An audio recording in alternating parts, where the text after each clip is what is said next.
Olá pessoal, tudo bem? Espero que essa videoaula, né, encontre todos com saúde, né? Enfim, hoje nós vamos tratar as quatro letras, né, a língua do mundo.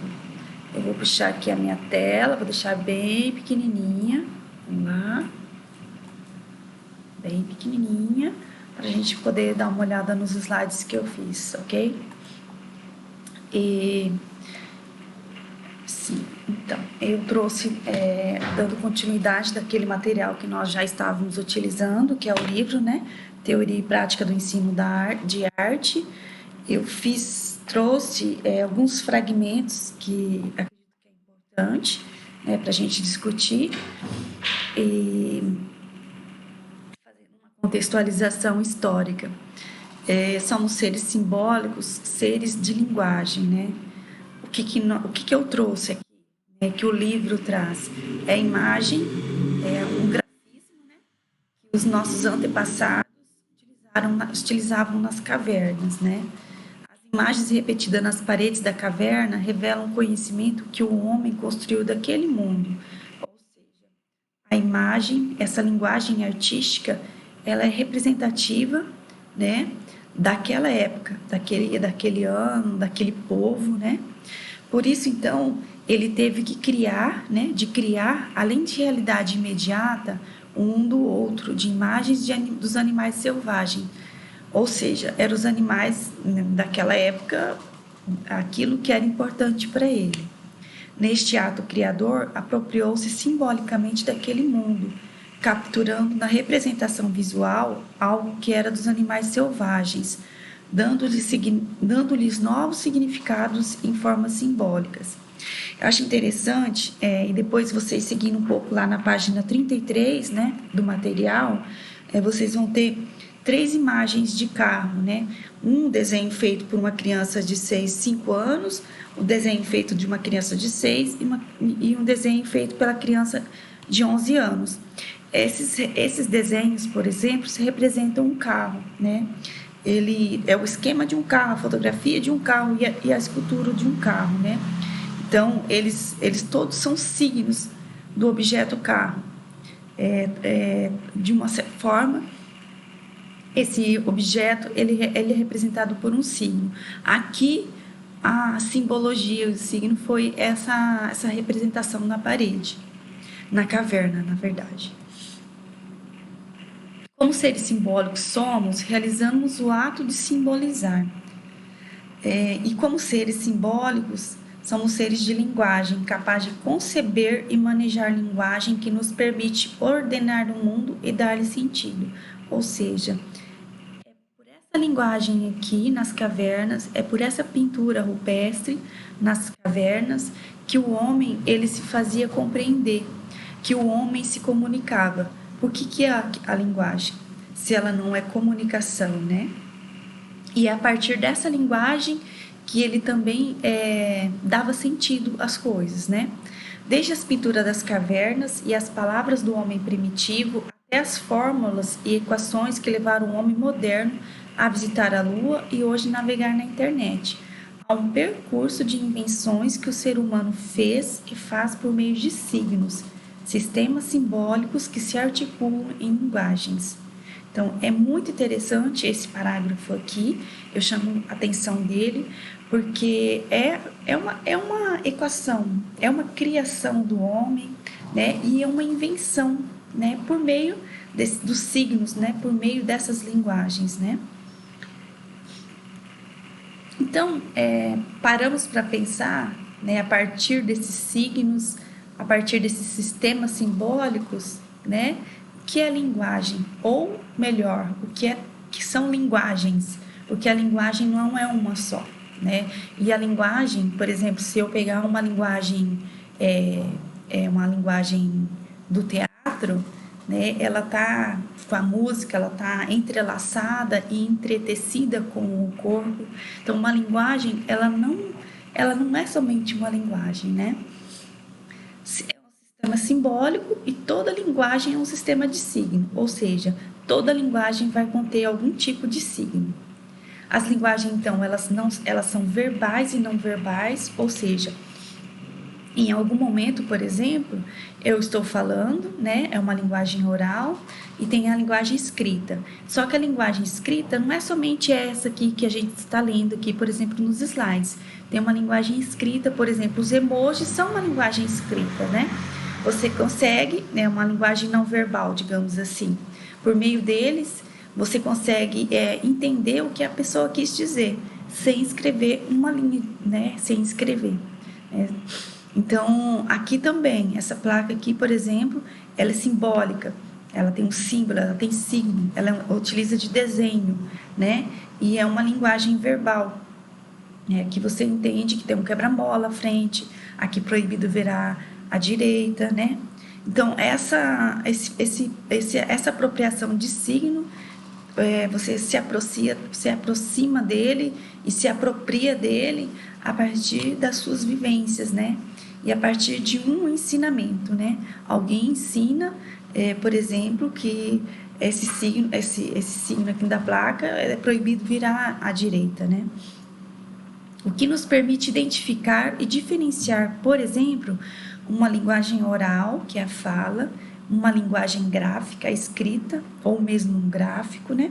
Uma linguagem tátil, sistema de escrita braille, um beijo, né? Uma linguagem auditiva, o apito do guarda ou do juiz de futebol, porque quando o juiz, por exemplo, apita, você sabe que o jogo tem que parar. Então, ela é uma linguagem olfativa, né? O perfume de alguém querido, e uma linguagem gustativa, o gosto apimentado, por exemplo, do acarajé, ou o gosto de uma maçã, né? Enfim, essas linguagens, elas nos fazem identificar e diferenciar uma linguagem da outra. E tem, para finalizar aqui, as linguagens artísticas, né? Ou as linguagens artísticas. A linguagem, então, é a forma essencial da nossa experiência no mundo. Ela reflete nosso modo de estar no mundo. Por isso, é que toda linguagem é um sistema de representação pelo qual olhamos, agimos e nos tornamos conscientes da realidade. Ou seja, é a partir dessas inúmeras linguagens aqui que nós nos apropriamos do mundo. O mundo ele só faz sentido a partir do momento que nós aos poucos vamos nos apropriando, né? Igual a criança, quando a criança pequenina, né, bem pequenininha, que ela não consegue ainda se comunicar por meio da fala, né? Muitas vezes, quando ela está fazendo coisa errada, você vai lá e não faz isso, e mostra um sinalzinho assim, ó, com o dedinho, não. Essa criança, ela vai se apropriando com o tempo dessa linguagem verbal, mais uma linguagem corporal, porque eu estou aqui dizendo com o dedinho, sinalizando o contrário para ela que não. E quando você disser não em algum momento, né, em algum dia que ela estiver fazendo qualquer coisa errada, e você falar não, ela pode olhar para você e mostrar com o dedinho, não. Então, ou seja, ela internalizou esse movimento do corpo com a linguagem verbal, com a linguagem oral, que aqui também é uma linguagem verbal, ok? Assim, é um exemplo bem simples, né? Para a gente mostrar e para experimentar, para mostrar, assim, exemplos reais mesmo da nossa experiência no mundo, né? Desde uma criança bem pequena até um idoso, digamos assim. Enfim. Modo de pensar da linguagem da arte. A arte, então, é uma forma de criação de linguagens, né? Aqui vamos nos voltar mais especificamente para a arte, tá? A linguagem visual, a linguagem musical, a linguagem do teatro, da dança. Desculpa, gente, são meus cachorros, senão elas começam a latir. E a linguagem cinematográfica, entre outras linguagens, né? Toda linguagem artística é um modo singular de o homem refletir, né, ter uma reflexão, um reflexo seu de estar no mundo. Cada pessoa, cada ser humano, ele desenvolve uma linguagem artística, né? E para além de não desenvolver essa linguagem artística, ele tem uma linguagem artística né, que desenvolve, mesmo ele não tendo essa percepção. Quando o homem trabalha nessa linguagem, seu coração e sua mente atuam junto em uma poética intimidade. Há muitas linguagens dentro das linguagens artísticas que se movem, se articulam, se conectam, se transformam, se alimentam mutuamente. Ou seja, dentro da linguagem existem inúmeras linguagens, né? E dentro da linguagem artística também existe essa conexão, né? Entre essas linguagens virtuais, a musical, a linguagem da dança, enfim. Elas estão conectadas o tempo todo, né? E elas vão se alimentando. O modo de pensar da linguagem da arte, né? Na linguagem da arte, por ser inventada e produzida por meio de renovações poéticas, tudo vira linguagem, tudo traz um regime de signos, seja o suporte como papel, pedaço de pano nas artes visuais ou o corpo nas artes cênicas. Parem para analisar de que modo que vocês conseguem inventar e de que modo que vocês conseguem dialogar com essa linguagem da arte. Por exemplo, eu sou muito fascinada por alguns elementos simples, né, do nosso dia a dia. Por exemplo, eu sou muito fascinada por plantas, por árvores, por flores. Então, quando eu estou passando na rua, que eu vejo uma árvore que me chama a atenção, né? Por exemplo, nós temos os ipês aqui em Dourados, eu vou e tiro uma foto. Ou quando é a época do flamboyant, eu vou e tiro uma foto. Eu consigo captar em vários ângulos algumas imagens. Então, essa minha forma de tirar foto, de olhar para as imagens, de contemplar essas flores e essas árvores, é uma leitura que eu faço, é uma linguagem que eu desenvolvo da arte.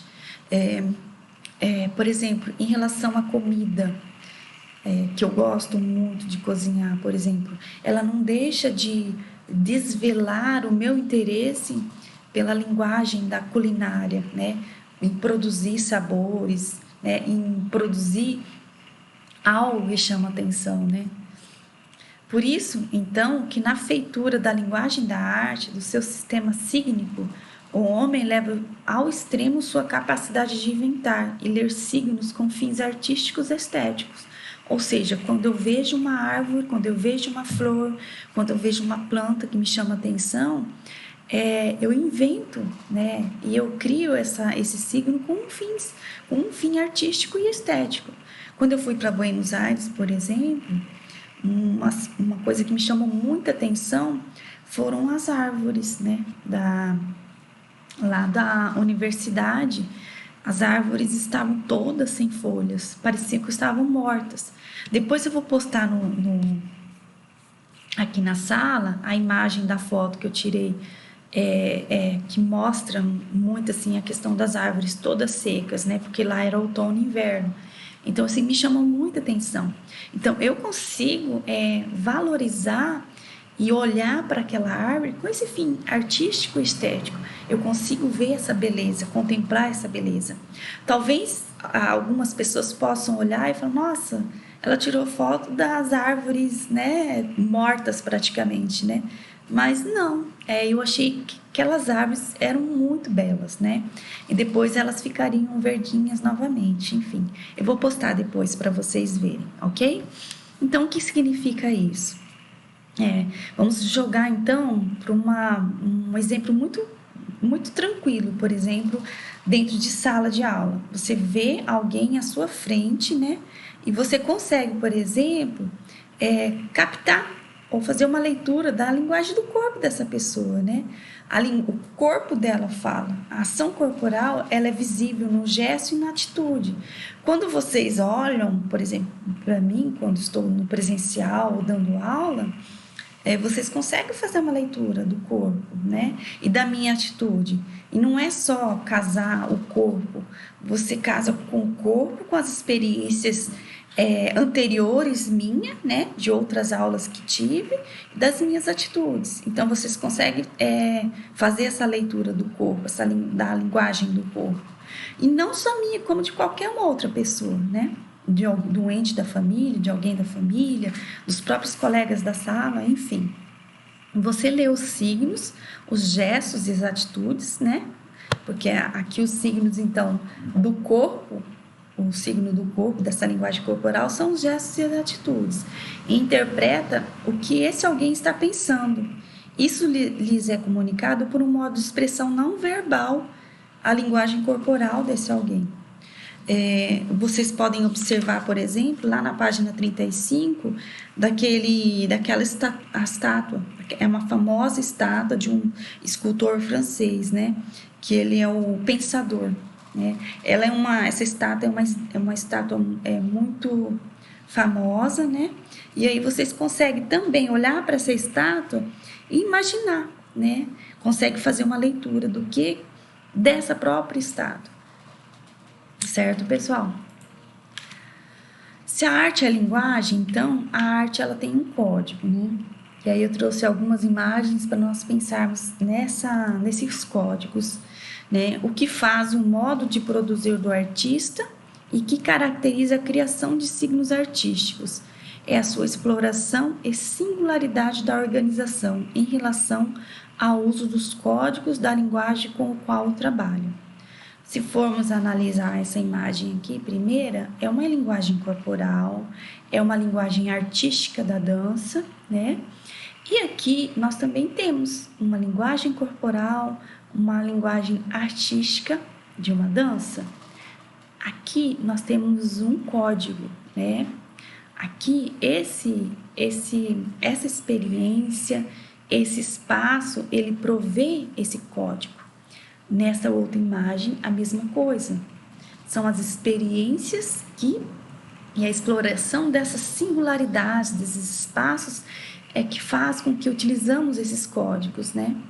Como toda e qualquer linguagem, a arte tem códigos. E cada linguagem da arte tem o seu. É o que eu acabei de dizer, né? Isto é, um sistema estruturado de signo.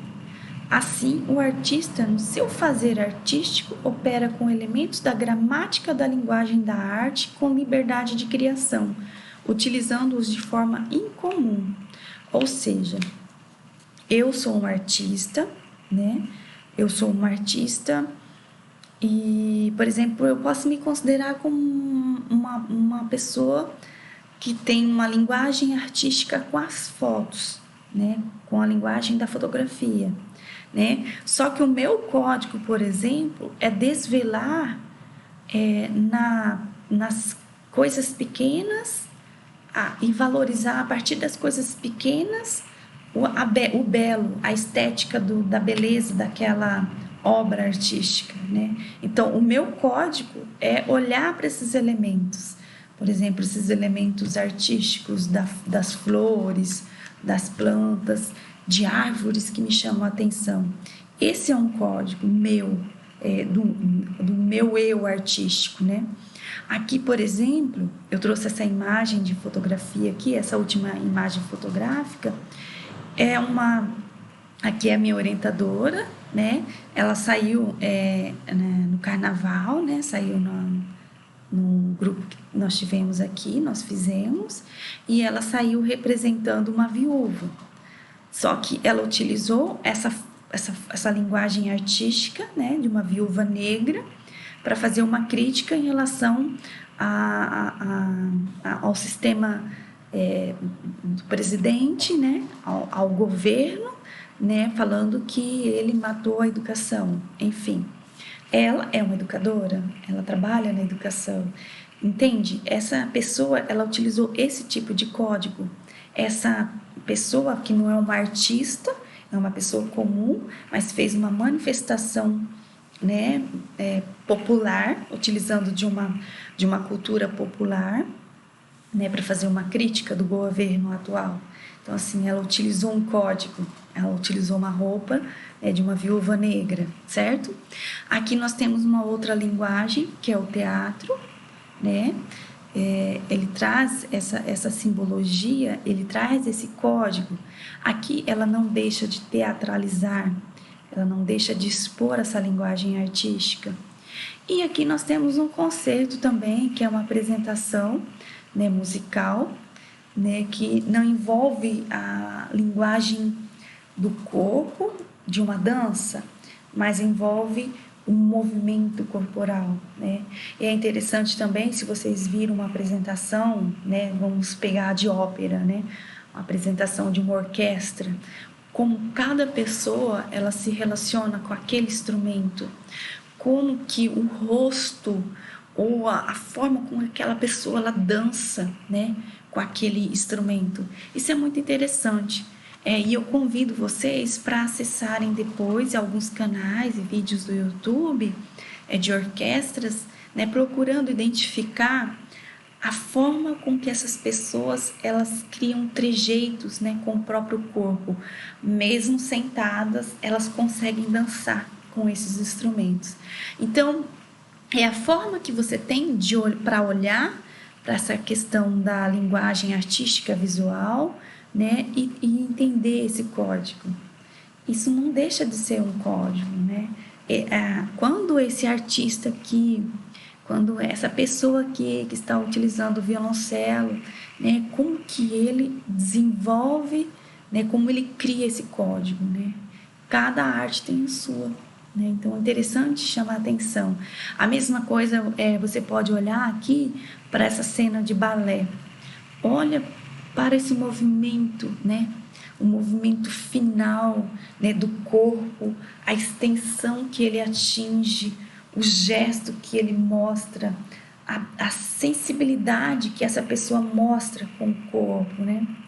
Enfim, cada forma de expor, cada linguagem dessa aqui, ela traz a sua estética, ela traz a sua beleza, ok? Então, por não haver regras fixas, né, que eu acho muito bacana no modo de produção de artes, pois o que eu acabei de falar, cada um produz o seu, então não existe uma regra fixa. O artista desvenda infinitas combinatórias num certo jogo com os elementos, como eu citei, por exemplo, da pessoa que toca o violoncelo, a forma com que ele dialoga, a forma com que ele dança com esse instrumento, que já faz parte do seu repertório pessoal de uso do código, as novas descobertas da sua pesquisa. O artista produz sua própria linguagem na própria linguagem da arte, revelando sua poética pessoal. Gente, isso é hilário. Destaque essa parte do texto aí que eu acho que é muito importante, né? E eu trouxe também para mostrar um pouco sobre esses códigos, né? As novas descobertas da própria linguagem, né? Aí eu trouxe também essas imagens aqui de capa de livro, né? Aqui são livros de literatura infantil, que não deixa de ser uma linguagem artística. Quando você olha para a estética do livro, né? Aqui, vamos chamar a atenção, por exemplo, desse livro aqui, O Maluquinho por Arte. É criado por Ziraldo, que é um cartunista, ou seja, dentro dele, quando você abrir, você vai ver que a criação dele... Ai, minhas cachorras vão latir, gente. A criação dele é por linguagem de quadrinhos, né? É uma forma, é uma criação artística, né? Tem um código. Aqui nós temos esse livro do Manuel de Barros, o menino que carregava água na peneira. O livro ele é todo bordado, né? A imagem gráfica dele foi feita a partir de bordados, né? Então é uma linguagem, é um código artístico daquele determinado ilustrador. Aqui nós temos a literatura de cordel.